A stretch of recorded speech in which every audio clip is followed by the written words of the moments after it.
Minister గారైతే ఇంక రుద్రాణినైతే చాలా నిలదీస్తాడు.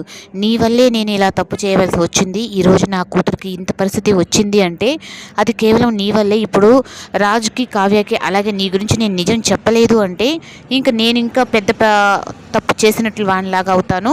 నా కన్న బిడ్డను కూడా వదులుకునే పరిస్థితి నువ్వు తీసుకొచ్చావు నాకు అని చెప్పానంటే, లేదు మినిస్టర్ గారు, ఇప్పుడు నేను మారిపోయాను. ఆ కుటుంబం అండలేకపోతే నేను బ్రతకలేను.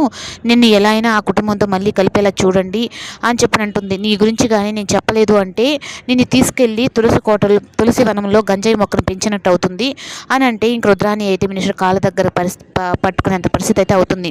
ఇంకా అప్పు అయితే ఇలా మీరు ఎందుకు చేయవలసి వచ్చింది అని చెప్పని తననైతే ఎంక్వైరీ చేస్తుంది మినిస్టర్ని. నేను ఒక తప్పు వల్ల చేయవలసి వచ్చింది, ఇప్పుడు నా తప్పు తెలుసుకున్నాను, వాళ్ళ బిడ్డను వాళ్ళకి ఇచ్చేసాను అంటే దీని వెనకాల మీకు ఎవరున్నారు అని చెప్పనని ఇంకా అప్పు అడుగుతుంది. కానీ మినిస్టర్ అయితే ఇంకా రుద్రాణి మాట ఇచ్చినట్టు ప్రకారం చెప్పకుండా ఉంటాడు. ఇంకా కారులో వస్తూ ఉంటే రుద్రాణి ఆ ఇంటి నుంచి వెళ్ళిపోవడం అయితే ఇంకా అప్పు అయితే చూస్తుంది. ఇంకా చూసిన తర్వాత దీని వెనుక నువ్వున్నావా, సరే నీ మందలు తేలుస్తానని చెప్పనని తనైతే అనుకుంటుంది. ఇంకా కావ్య అయితే తన కూతురు ఇంటికి వచ్చేసిన సంతోషంలో దుగ్గిరాల చారిటబుల్ ట్రస్ట్ అని చెప్పని ఒక ట్రస్ట్ పెడుతున్నాను అని చెప్పనని అనగానే ఇంక ఇంట్లో వాళ్ళందరూ కావ్య చెప్పిన దానికైతే చాలా సంతోషిస్తారు.